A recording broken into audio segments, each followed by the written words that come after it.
what do you think the best way to deal with the shame of it all? You know, you can beat it and the future's bright, but the past always sometimes haunts you what you've done, which is a great thing to realize. But the feeling of shame is kind of overwhelming with this in this subject for me personally. So the question is, how would you overcome that shame over time? Okay, so yeah, that is a great win and great question, how to deal with that shame. First of all, don't think of shame as your enemy. Yeah, shame has to be there, because if you didn't feel anything, you're more likely to do it again. Yeah, because there's nothing to be shameful about. Yeah, think about all the things that you're not ashamed of doing. You keep doing them and you don't even think about it, right? So the shame is there to teach you something. Instead of fighting it, I would invite it to experience as much as possible, but not in a way that hurts you, but that helps you learn from that experience. You have to talk to that feeling of shame. Like, what is that you really want me to learn and pay attention? Because shame is there, so this thing doesn't happen again. So you don't experience this over and over again. So that's the main thing. Try to figure out what is the learning that you're preserving, because if you don't preserve the learning, the shame has to be there because it's your kind of a defense mechanism that is stopping you from doing the negative behavior. Now, right now, you're thinking about the context, you know, this was me, this is what I was doing, oh my God, this is so shameful and so on. Yeah, that is the surface level. So the shame is there because your whole system is responding in a really good way. Like, okay, so really wants to get rid of this. Let me send him the resources that will teach him a lesson. So it's really uncomfortable, but if you preserve the learnings and you learn how to use that learning, that knowledge, to keep doing something else and not do, you know, what you used to be doing before, then it's all set. There is no need for shame. The shame will be only a memory of consequences or something like that are possible if I go back to that place. Does that make sense?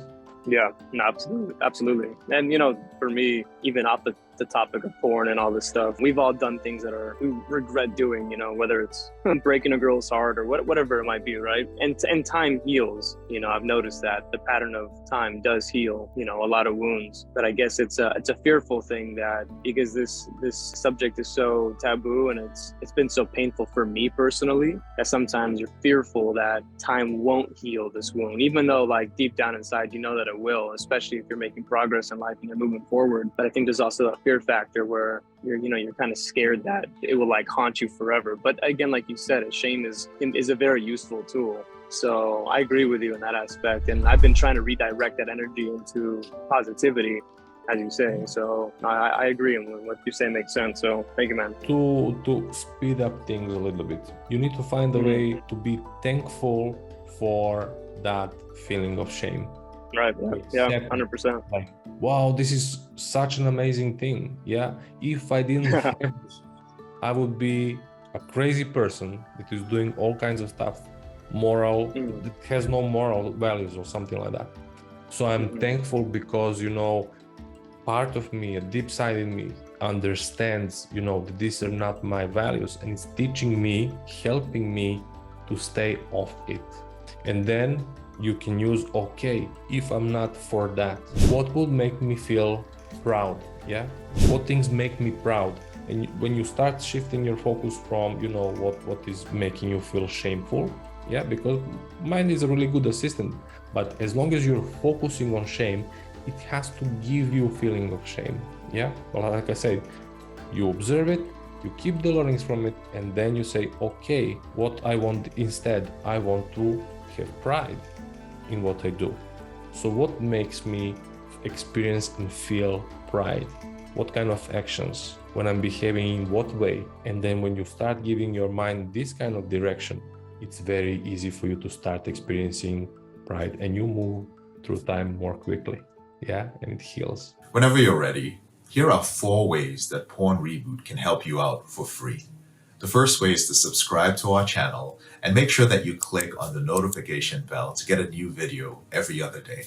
The second way is to actually get a free copy of my book, Confessions of a Porn Addict, 7 Secrets of Porn-Free Men, where you'll learn about my personal struggle and the lessons I learned over the past 14 years, as well as get strategies for putting together your own personalized reboot plan and ending your compulsive behavior with pornography or masturbation. So click on the link in the description below this video to get the free ebook.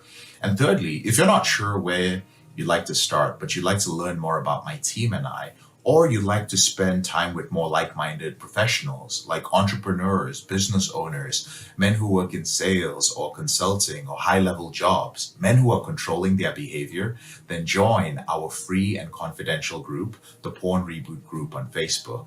There's also a link to join the group in the description below this video.